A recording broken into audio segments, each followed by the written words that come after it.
Hi, this is Alan Chartock. I'm delighted to be in conversation today with Dr. Warren Farrell. Dr. Farrell is the author of The Boy Crisis with co-author John Gray. The book exposes the boy crisis worldwide, as well as the causes and solutions that can be implemented by parents, schools, and policymakers. Dr. Farrell has been chosen by the Financial Times as one of the world's top 100 thought leaders. His books are published in over 50 countries and in 20 languages. They include the two award-winning international bestsellers, Why Men Are the Way They Are, plus The Myth of Male Power. Warren was a pioneer in the women's movement as the only man elected 3 times to the board of the National Organization for Women in New York City. He's currently chair of the Coalition to Create a White House Council on Boys and Men and a pioneer in the men's movement. Dr. Farrell's books contribute to 12 disciplines. A book on couples communication, Women Can't Hear What Men Don't Say, was a selection of the Book of the Month Club. His father and child reunion has inspired many dads to be more involved with their children.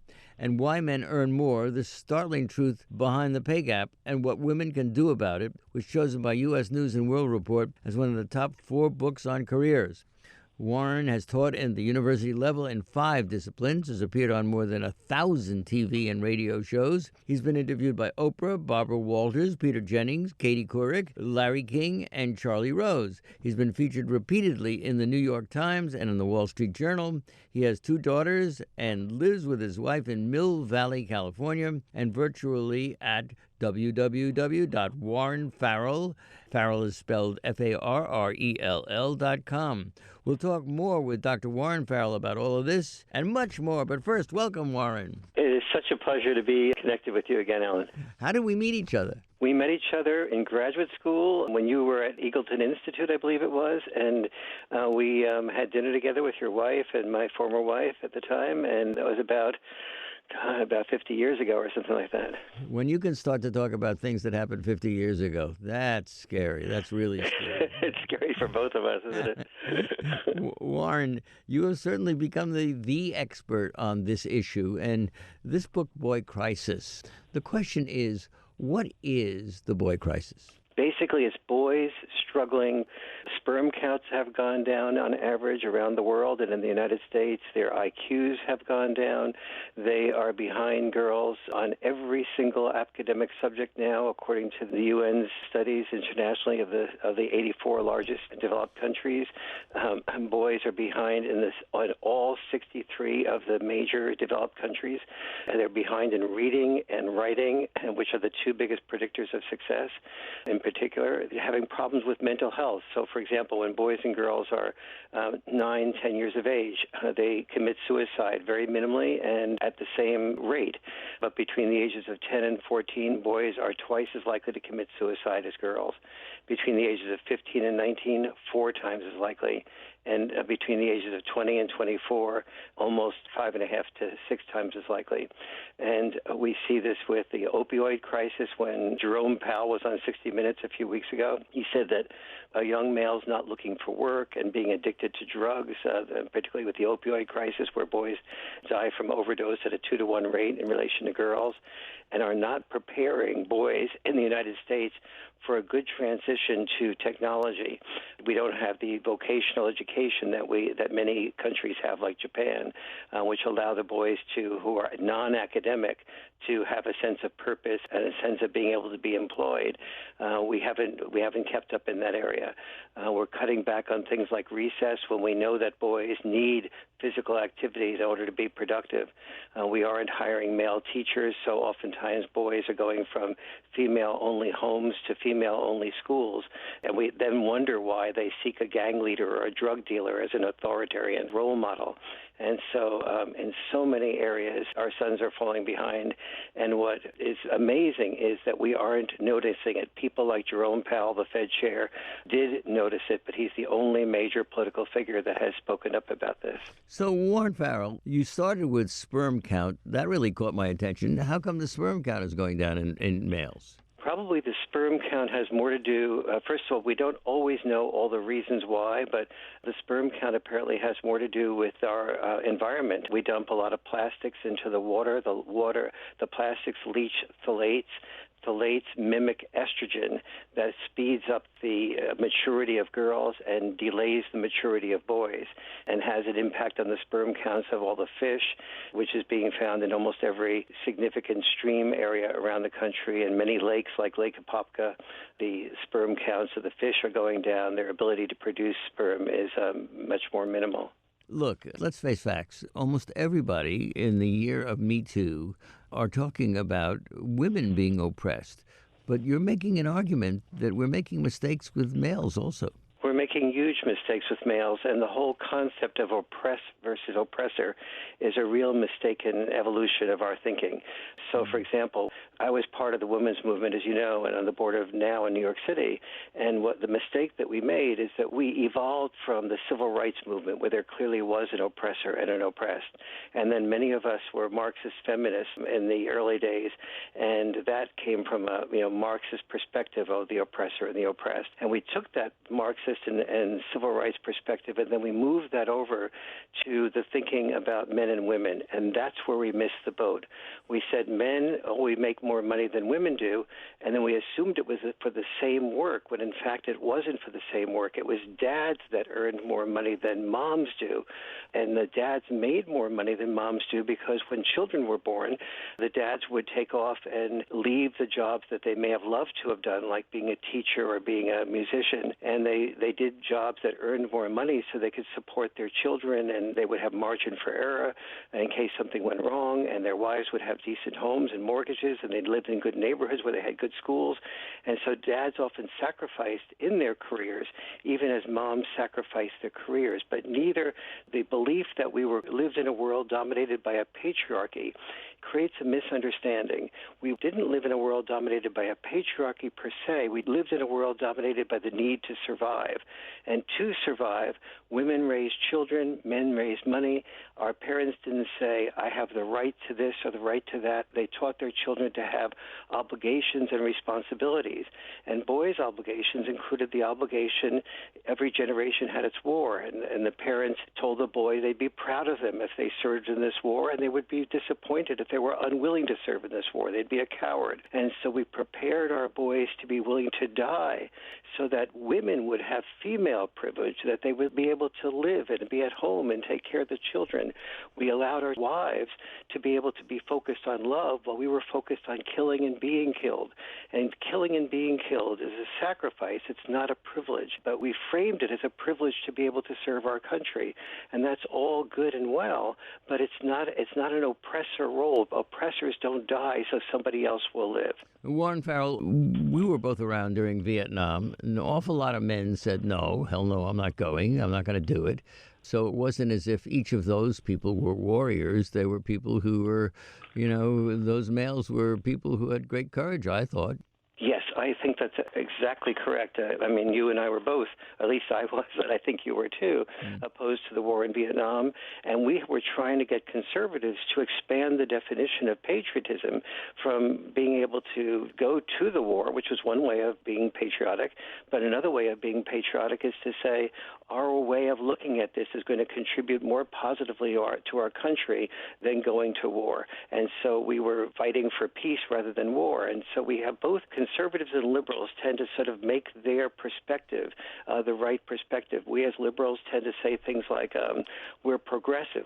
Calling ourselves progressive is an extremely self-righteous term. It suggests that anybody that doesn't agree with us is regressive, just like the conservatives that call themselves patriotic were also being self-righteous, saying that anyone that disagreed with them was not being patriotic. Well, Warren, there'll be women, some women, who are listening to this right now, who will say, come on, Farrell, why are you seeming to side with men against women? Because this is a oppositional world in which men have been exploiting women for all this time, and you, sir, are helping them do that.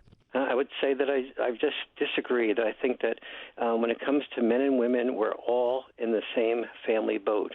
When only one sex wins, both sexes lose.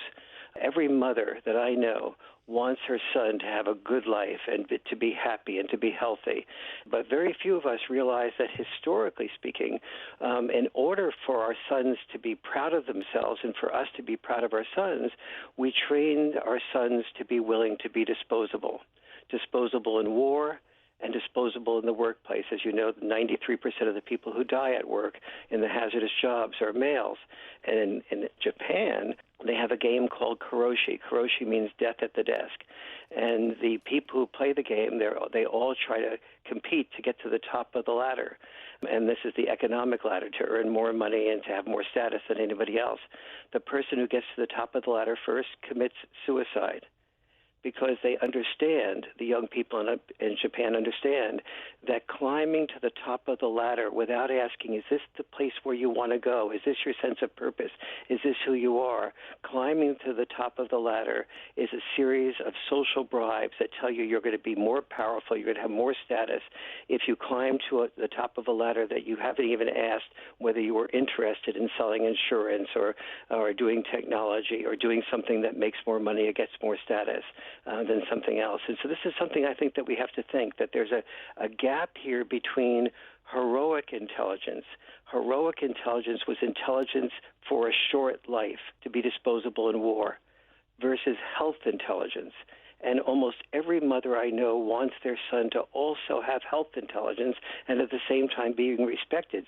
And health intelligence is obviously intelligence for a long life, and it's intelligence that includes emotional intelligence. And so all of us who want our sons to have emotional intelligence, so that when we approach a woman, we'll approach her in a way that's sensitive and caring and loving. These are the types of things we want for our sons. And I don't know many moms out there that don't want this for our sons, but yet at the same time, there are very few people that are getting the messages, the mixed messages we're saying to our sons. On the one hand, we're going to the football game and saying 1st and 10, get a concussion again, or get that touchdown, which is basically risk your life and risk a concussion again. And so we're telling our sons to be the hero. We're saluting them if they're Marines and firefighters and so on, and first responders. But these are all things that we're saluting and acknowledging our sons for risking their health to become, let's say, a really good Marine. You don't learn to express your feelings. You learn to repress your feelings. To become a CEO, you learn to repress your feelings, not express your feelings. And so when I wrote The Boy Crisis, what I realized is that there's so many mixed messages we're saying to our sons, and the real problem with the mixed messages is that no one even knows that we're sending mixed messages. And so that's what became one of the little mini missions of the Boy Crisis, even though the solution of the Boy Crisis, I found, was dad involvement. And, all over the world in the 63 countries where boys are falling behind girls, there's two common denominators. One is where survival is reasonably mastered by the middle and upper middle class. The society starts allowing permission for divorce, and it allows permission for children to be born to moms without a father being involved. And as I looked at those two groups of children, the ones that were divorced that had an equal amount of father involvement, they did reasonably well.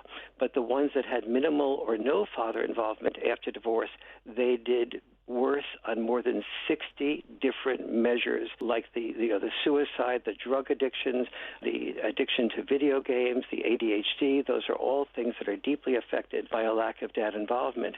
Then I looked at the group of women who had children under 30. In the United States, 53% of women under 30 have children without being married. And in that group of women... You said Warren, you said 53% of women under 30 who have children without being married. Wow. In the United States, which is really amazing. It used to be about 2 to 3%. And you and I remember the days when the Moynihan Report came out. And at that point in time, the Moynihan Report discovered that the reason that African Americans and other people in the inner city were having so many problems was because 25% of children grew up with minimal or no father involvement. And that was the first discovery of the power of father involvement. But at that point in time, among Caucasian families, only 3% of children grew up with minimal or no father involvement. And so now Today, the figure for Caucasian families is over 30%. And so it's higher than it used to be for African-American inner-city families. And so what Moynihan was able to discover was that the issue was not that the children didn't do well because they were African-American. It was that the children didn't do well because they didn't have father involvement. And, this is a man, Moynihan, that served under both Republican and Democratic administrations. And he had a PhD in sociology and was a U.S. Senator from New York, as you know.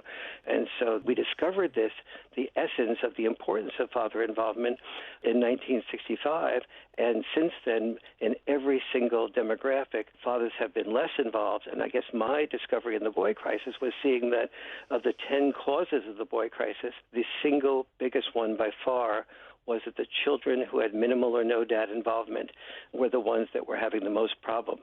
And so my next question became, what is it that dads do that is so different from what moms do, that the children who do best have both this tension between what I call dad-style parenting and mom-style parenting, and what is there about dad-style parenting that leads to children doing so much better? Now, there are some women who are going to take great offense at what you're saying, Warren, that in fact, I do it well, I can do both. I have chosen to be a single mom. And by the way, of course, single moms don't always mean that they don't have partners. People who are not married often have partners in terms of lifestyle, but there must be people who are very angry at you. There are some, but people who read The Boy Crisis from beginning to end put all the pieces together and are almost never angry. I get almost almost no one who has read the book itself that is angry. I do get people that have read bits and pieces and excerpts that write me nasty letters, but the great majority of moms recognize that they're overwhelmed. Between my marriages, I've been married for the past 25 years to a woman who has 2 children, and the women that I dated between the 2 marriages, almost all were moms who had children, and they were all overwhelmed. They were all juggling. They were all working their rears off and their psyches off, trying to do the best for their children. They were working usually outside the home. They were working inside the home. They felt upset with themselves that they couldn't juggle everything effectively enough. And when people say to me, well, what did you help do about that? I said, I hope I was a really good stepdad. But at the same time, I think the most important thing I did about it was to convince the father to get more involved with the children and to take the burden, not economically so much off of the woman who became my wife, but emotionally off, and to participate. And at that time, I didn't even know how important things like roughhousing were to the children. If somebody said to me, do you know that the more children and dads roughhouse, the more empathetic the children learn to be? And I would have said, empathy comes from roughhousing? How so?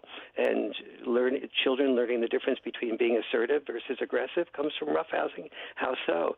And now I understand why, but it took me a lot of research to discover that things as counterintuitive as the increase in empathy and with the increase in roughhousing coexisted.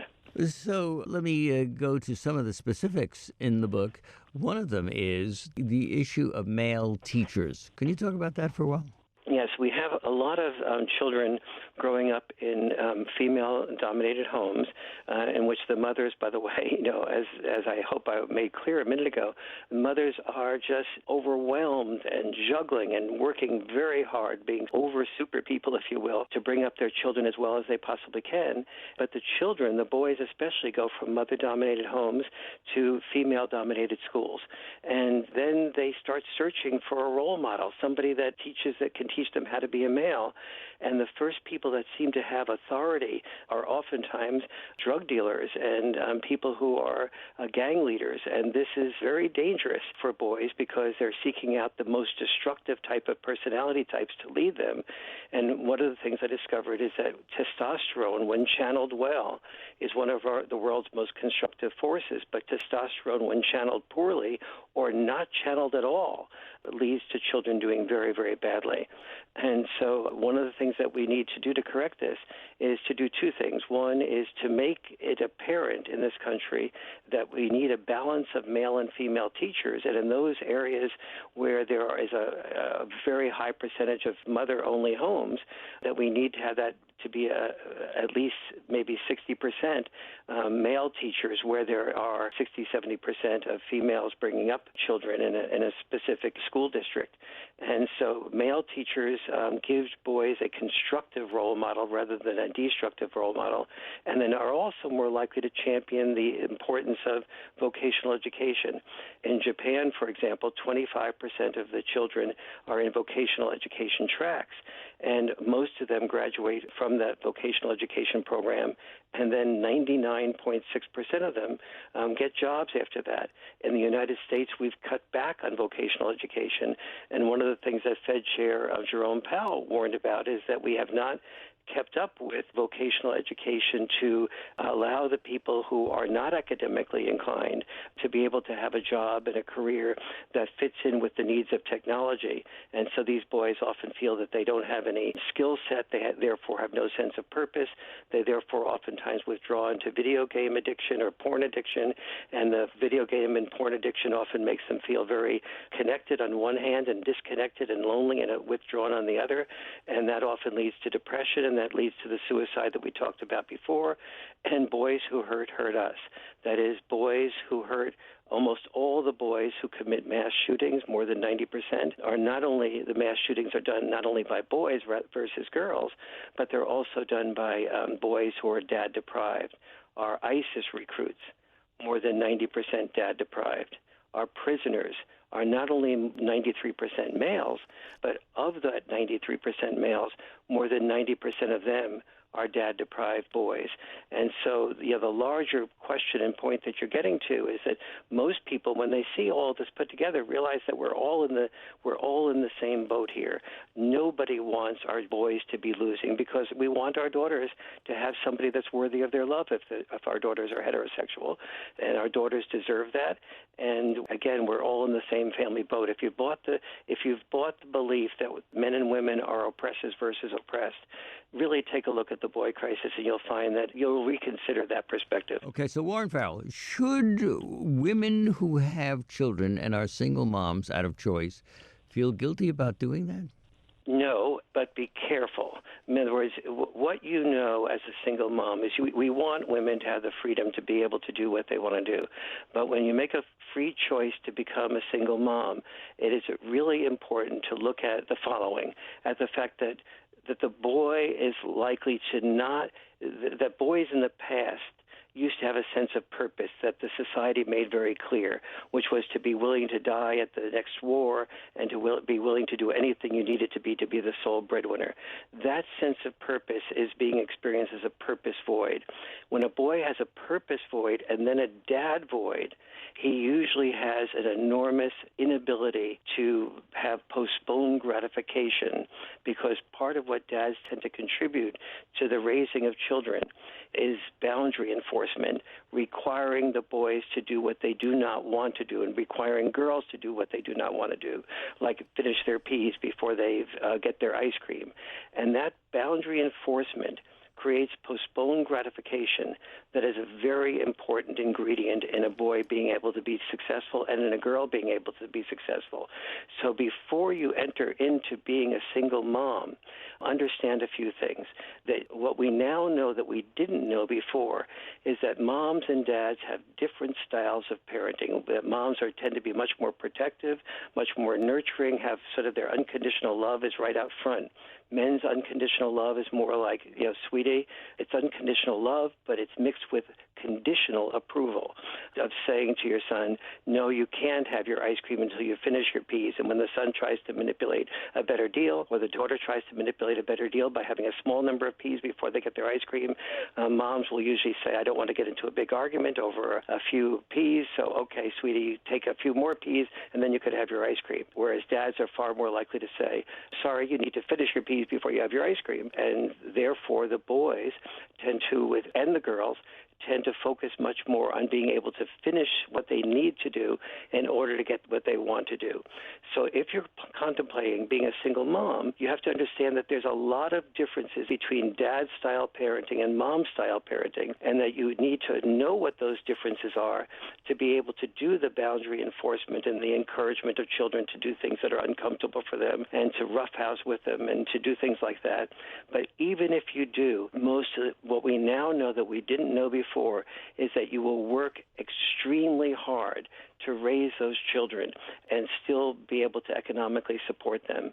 And the children are much more likely to have problems in more than 70 different areas.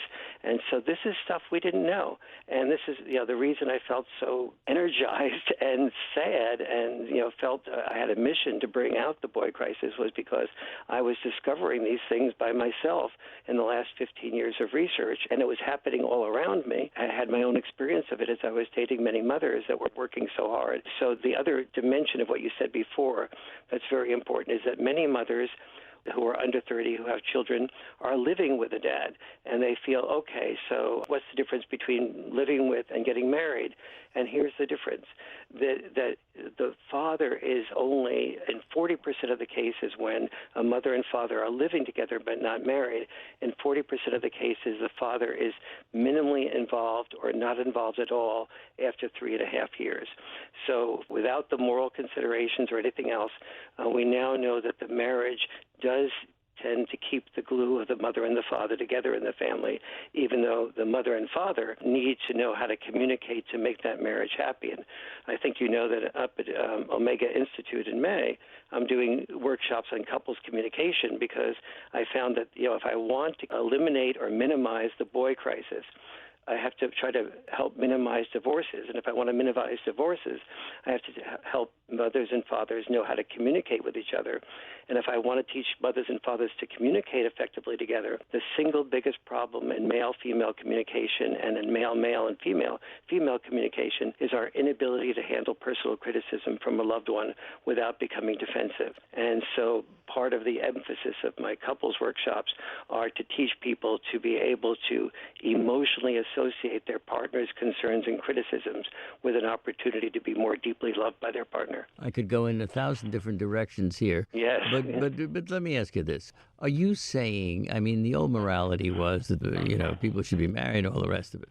Are you saying that by not being married, a couple is basically creating an identity crisis for the boy? Well, that is a bit of a jump, but it's not an incorrect jump. Certainly the purpose of not being married and when people have children is almost no one knows that is the likely outcome.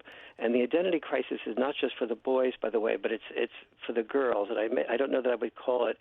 It is ultimately an identity crisis, but what is part of it is that, as I was mentioning before, it's so many things that we didn't know in the past. I was giving you the example of roughhousing, and let me just share the dynamic of that because maybe this will illustrate what is really going on in creating the crisis. A dad will tend to sort of roughhouse. Let's say he has 3 children, and he throws all 3 children on the couch, and he says, "Okay, you guys, you jump on my back, and you see if you can pin me down before I pin you down." And mom is watching, and she's thinking, "Oh my God." She feels like I just have one more child to monitor here, Dad. And then she says, "But I don't want to be controlling. I don't want to interfere." So the kids seem to be having fun, but I just know in the back of my mind that sooner or later somebody's going to start crying or somebody's going to get hurt. And she's only about 99.99% likely to be right. And so sooner or later, one of the kids ends up crying or getting hurt. And so mom's thinking to herself, okay, finally Dad will learn. He'll stop the roughhousing. But Dad says, sweetie, you can't put your elbow in your sister's face anymore. That's not an okay of becoming the king or the queen of the kingpinners to pin me down. And so you've got to not do that. And if you don't do that, there'll be no more roughhousing for tonight. night. And so then the kids go, okay, Dad, I got it. So then the dad returns to the roughhousing to see if the kids can experience what psychologists call emotional intelligence under fire. And the kids try to do that for a few seconds, but then they get so caught up in the roughhousing that they forget to do that. And so then they go back to, pushing the other ones inappropriately aside. And Dad says, nope, you can't do it that way. You have to do it only this way. You can fake me out. You can do this, but you can't, push your brother or your sister aside like that. So the kids go, oh, no, Dad, okay, we got it now. And Dad goes, no more roughhousing till tomorrow night. And Mom is sitting there watching. Wait a minute. You sent them back to doing the roughhousing. The problem recreated itself, and now you're going to promise to do roughhousing tomorrow night? You must be a kid I have to monitor. But the next night, when Dad says you can't put your elbow in your sister's face, they know that if they do that, they're going to lose what they want, which is the roughhousing.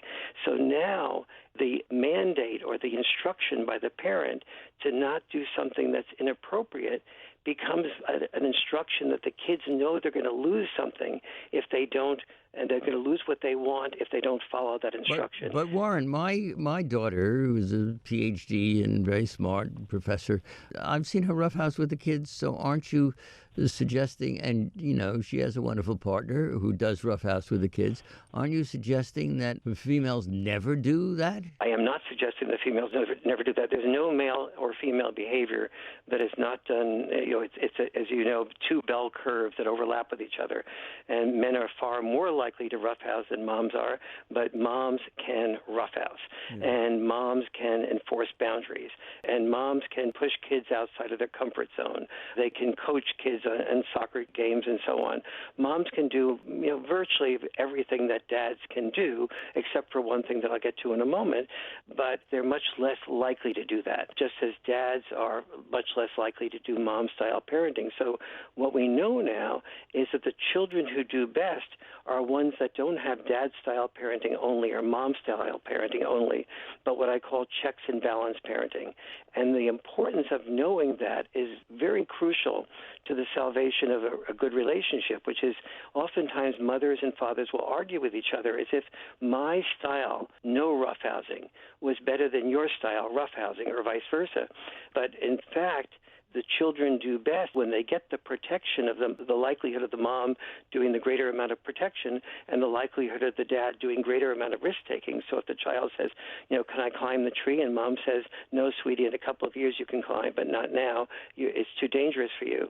And dad says, yes, you can climb the tree, but be careful.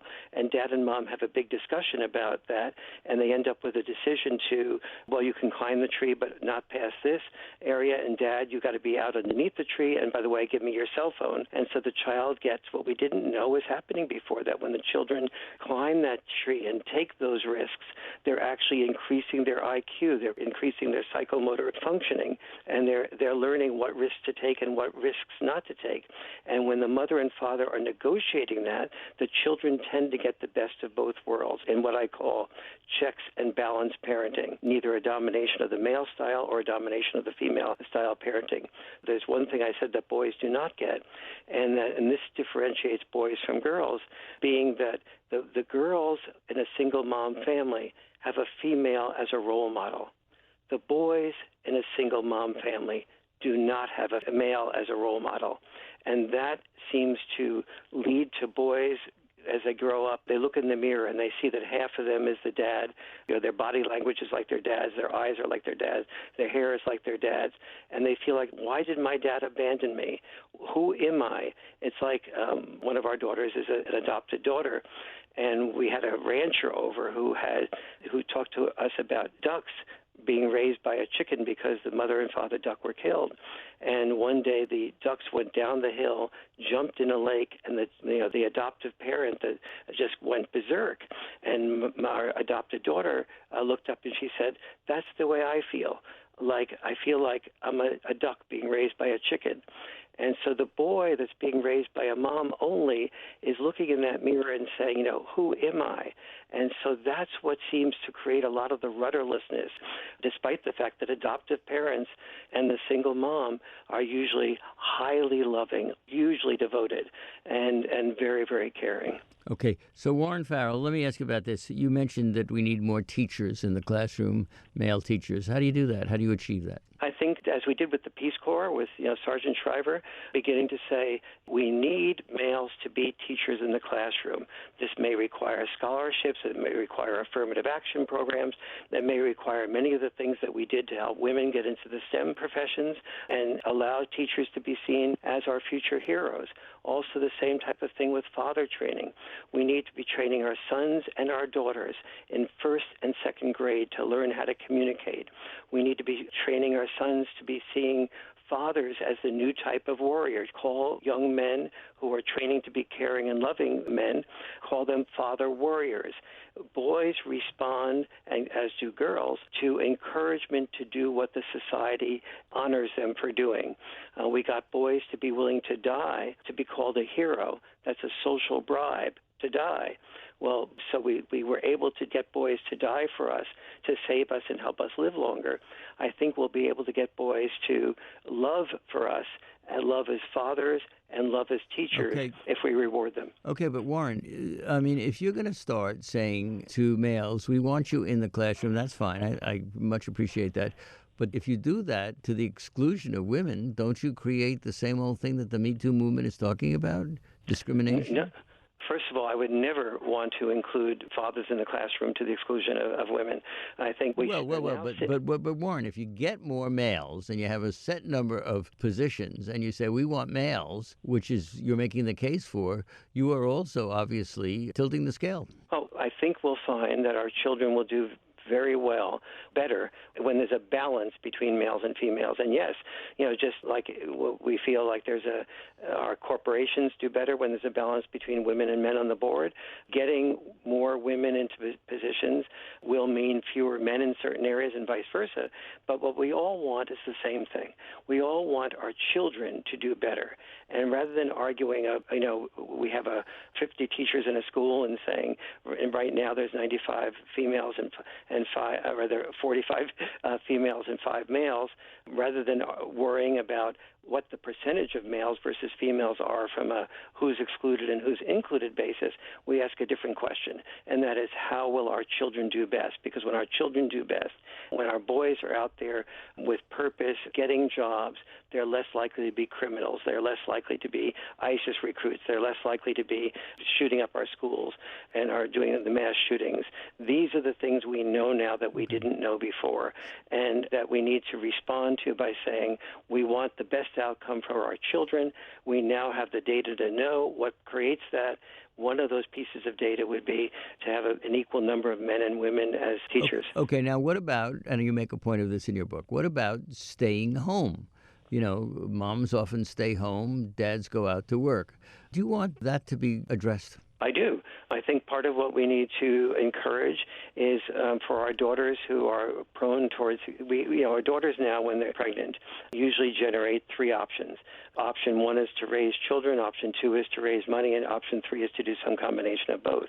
We often have our sons now, when they are married to that woman who's raising the children, sitting by and thinking, well, I'll wait to see what my wife chooses to decide what role I'll take. But basically, he has 3 options also. Option 1 is work full-time, option 2 is work full-time, option 3 is work full-time. And so he, of course, if he's a working-class man, that may mean work 2 jobs.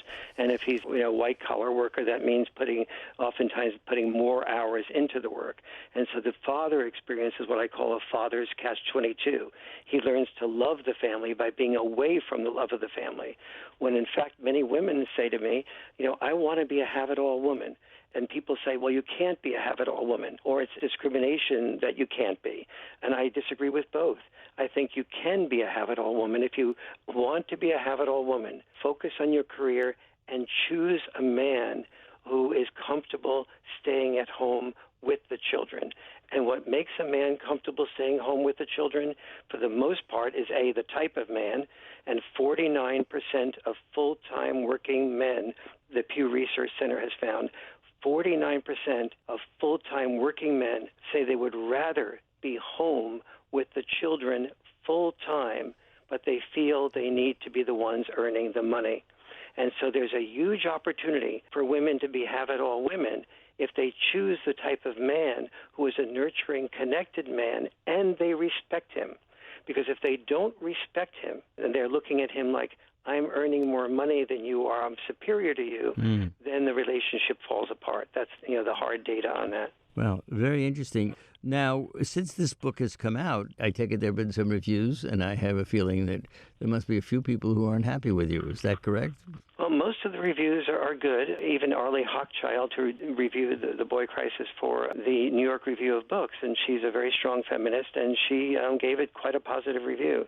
There's this huge gap, and you put your finger on it, between people who read the Boy Crisis in full and sort of see all the pieces fitting together, and someone that just picks a little piece of it apart and says, okay, this must mean single moms aren't good, or something along those lines, when in fact the full story is that we have new information now about how to raise our children the best.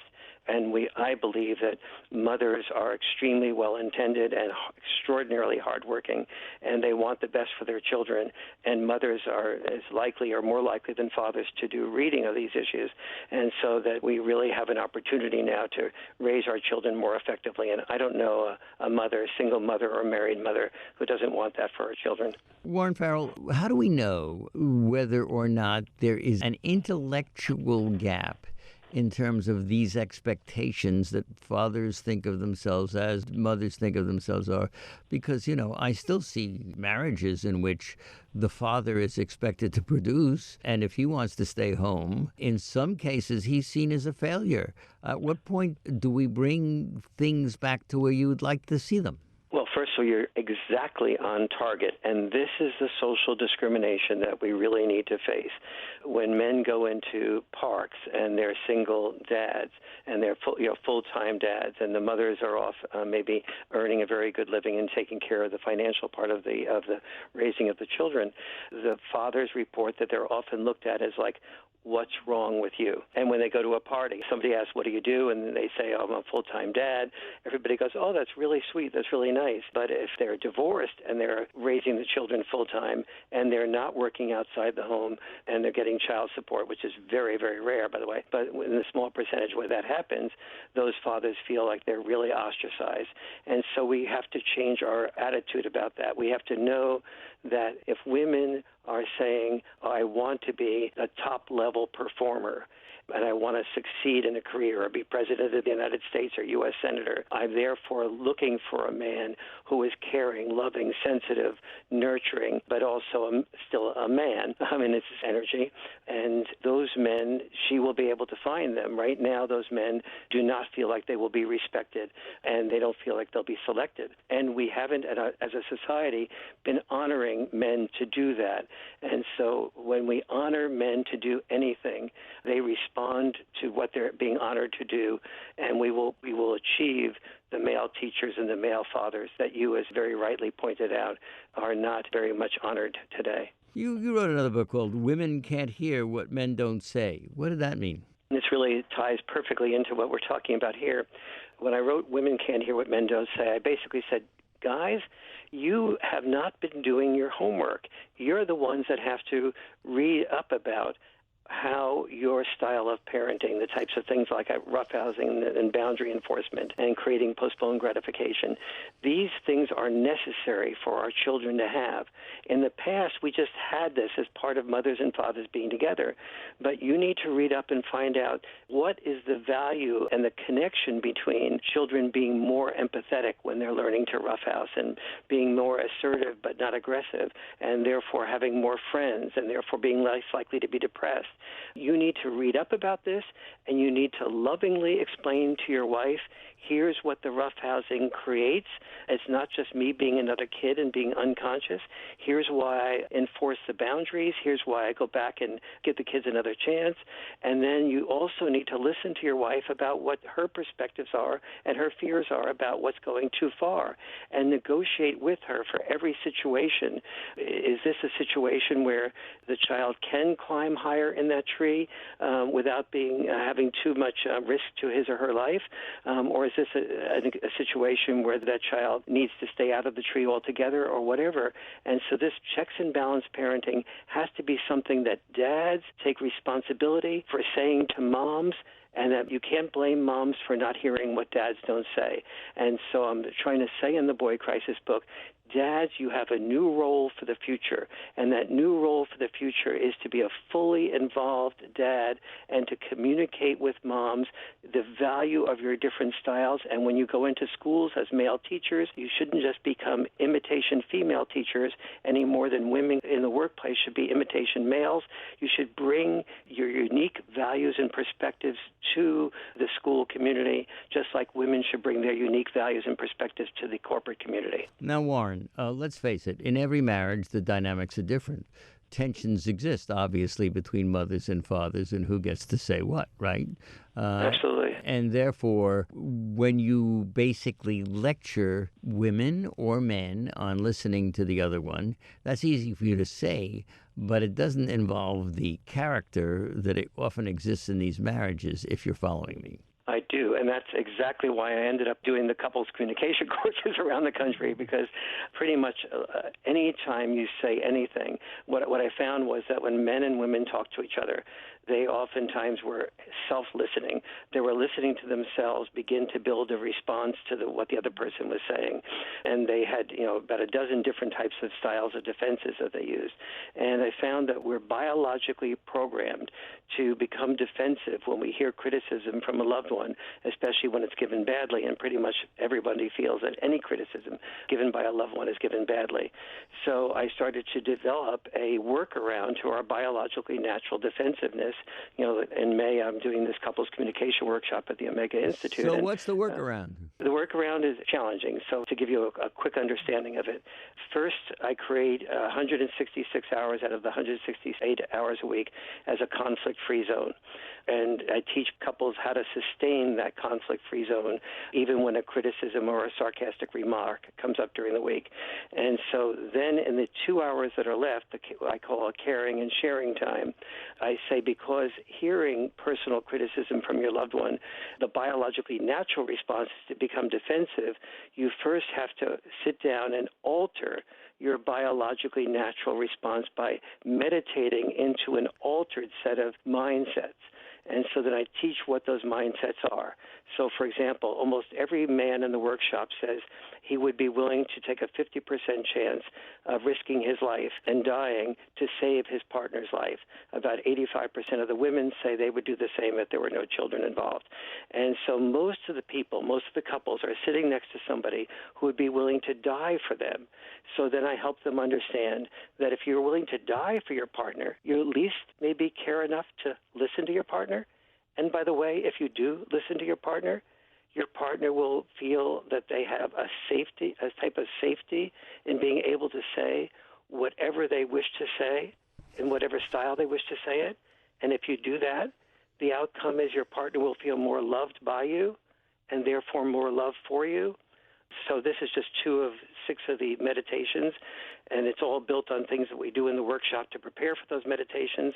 And at the end of that process, that couple, that man or woman who's listening to their partner doing criticism of them, is for a short period of time, notice I said short period of time, able to handle virtually anything their partner wants to share with them, which then begins to make their partner feel so safe that they start discovering thoughts that they didn't even know they were thinking because they, on some level, knew it wasn't safe to think it and say it, so therefore they just kept it to themselves and repressed it and went drinking instead or escaping from intimacy in different ways instead.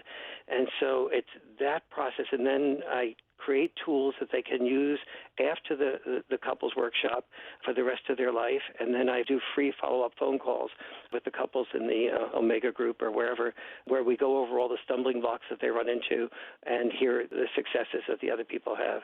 So, that's where I ended up. So it was like, if the boy crisis is being caused in divorced families, how do I prevent the divorce to begin with? And the core thing was the inability to hear personal criticism without being defensive. Then I had to work on that. And so it took me about 8 8 or 10 years to be able to develop that in a way that I feel really good about. Well, Freud said character was set by the time we're 4. I've always believed in that. I believe that mates have characters. I don't think that by listening to Warren Farrell, it's necessarily so that they're going to behave in a different way than they behaved all their adult lives. I mean, I've been married for 49 years. That's a lot of time.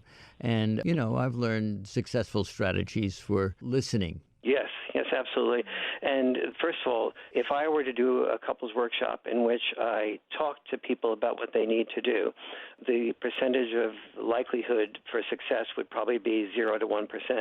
And the 1% that was successful would probably have been well prepared for it before, just because of what you just said.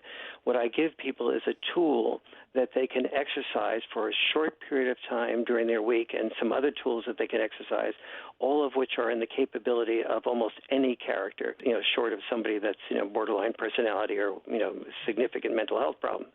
So those couples are able to use that for an hour or two a week, and they also learn to do things like what I call the art and discipline of appreciating each other. Most people appreciate each other in very general ways, and like you're a great mother or you're a great cook. And so I teach people how to be much more specific with their appreciation. Like, I really appreciate the way that the skin on that turkey was made so crisp, and the way that you have sage and parsley, and what is the other spice that you put in the dressing, and how did you make that dressing so moist? So it's catching your partner doing things well in ways that are so specific that your partner really sees that you have seen them. And that tends to build the reservoir of love, being appreciated like that. And that building of the reservoir of love allows a little bit more margin for error when you screw things up by not listening as well. We've been talking to professor and author Dr. Warren Farrell. His latest book is The Boy Crisis with co-author John Gray. You can find out more at www.warrenfarrell, and you spell that Warren, no spaces, Farrell, FARRELL.com. We've been delighted, Warren, to get together with you after all of these years. It's great fun, and I'm sure people will react to this one way or the other. Again, thank you for being here. It's just been a total pleasure reconnecting with you, Alan, and I look forward to the response to it, and let's keep communicating.